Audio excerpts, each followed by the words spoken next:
So tonight we're working on a Alpha 1 Gen 1. We're just removing the studs here. I needed these studs because they're in better shape than the studs that are on my Alpha 1 Gen 2 setup.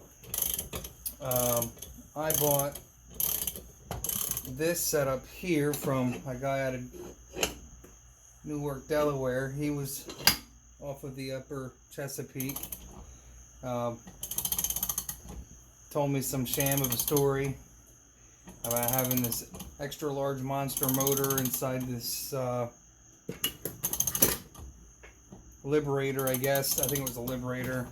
And that he was running this Alpha 1 Gen 1 with a leg on it, or an outdrive on it, that was set up for a 6-cylinder.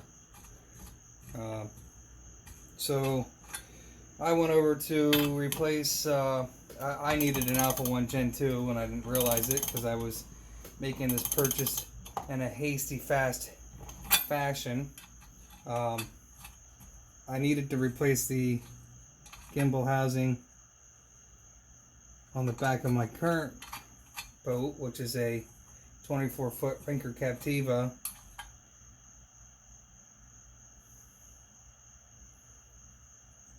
But I needed to collect and the reason I had to do that was the guy that I bought the boat off of out of Dirty Jersey. He had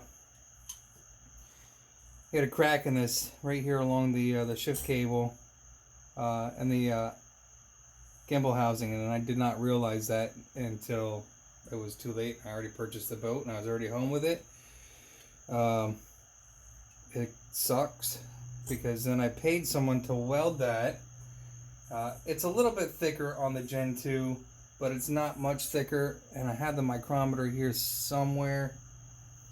I know this is a hot mess. If anybody wants to donate a bigger garage, that'd be great. I mean, you know, you can come buy some real estate in Pennsylvania.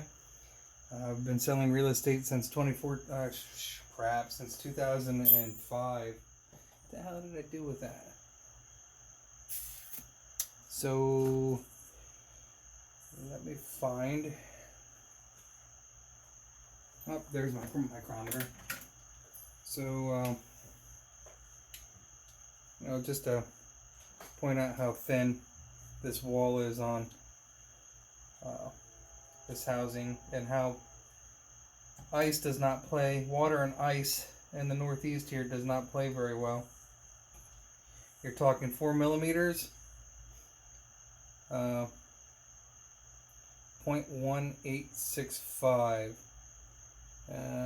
or 3/16 of an inch on that thickness of that gimbal housing. Of course, that is a horrible freight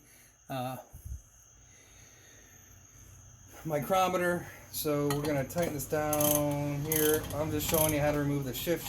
The studs. Sorry, long day, long weekend. The studs that are on that Gen 2 setup that I have now. I bought the Gen 2 setup off of Reading Boat Works right here in wonderful Reading, Pennsylvania. Is that nut? I think maybe that nut might be bad to begin with, but the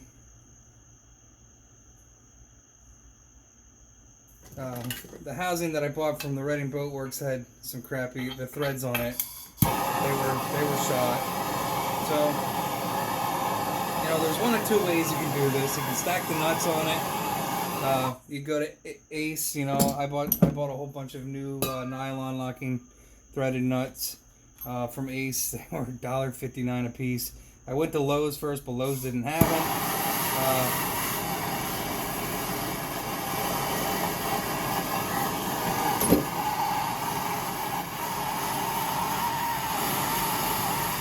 And you don't gotta get too crazy here.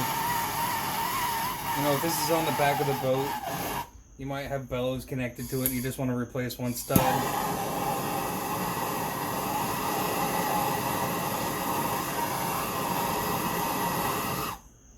So your two fighting tools are going to be a nice pair of vice grips. These happen to be Husky. And in this case, I'm going to try to pull it off. No, they're both moving. They're not locked. So I'm going to actually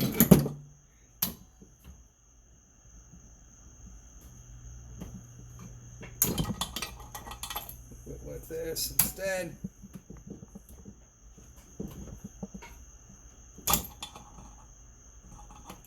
I think that top nut is actually a little stripped or worn.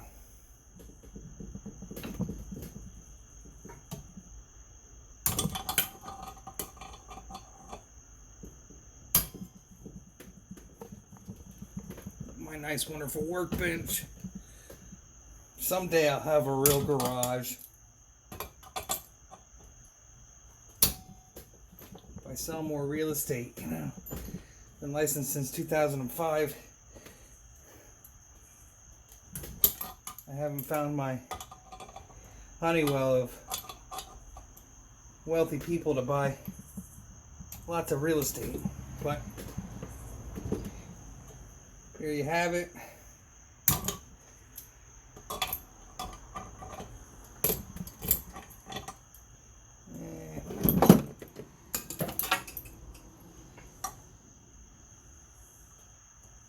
Come on.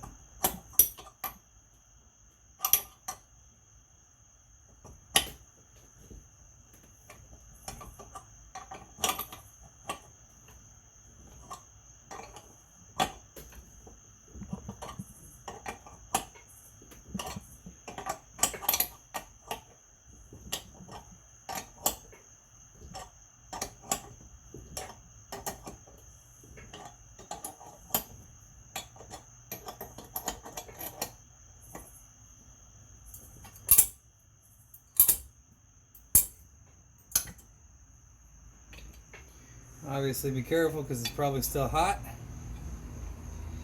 a little warm.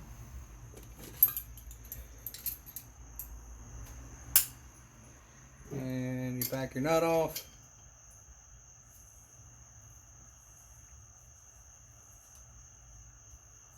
Yeah, that nut feels a little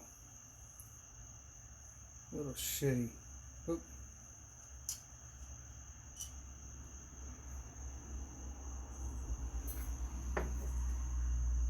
I think maybe it might have been a bad nut to begin with.